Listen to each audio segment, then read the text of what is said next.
Ассалаумағалейкум қазақ елі. Мынау тиктокта қазақ тілін қорғау комитетін ашамыз деп жарияладық. 80 мың адам қарапты. 3 мың қазақ комментарий жазыпты. Қолдаймыз деп. Бірақ қалай қолдайтынын білмейді. Немесе қорқады. WhatsApp нөмірімді айттым. О, WhatsAppқа жазуға қорқады. Бұл қай мемлекеттің нөмірі дейді. Енді Қазақстанда +7, Билайн, Теле2 ол Ресейдің операторлары. Сондықтан біз ол телефонды пайдаланбаймыз.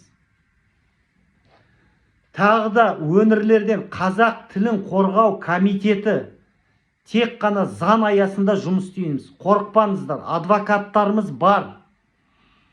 Сол комитетке әрбір облыстан бізге адамдар қажет. Тағы да қайталаймын, тек заң аясында жұмыс істейміз. Орыс тілін қорғау комитеті ашылды. Орыстар жұмыс істеп жатыр. Қазақтар үндемейді. Заң аясында жұмыс істейік деп атқан өзіне қорқасыңдар хабарласуға. Сондықтан хабарласыңдар. WhatsApp нөмірім +380 680 25 27 25. Бұл WhatsApp.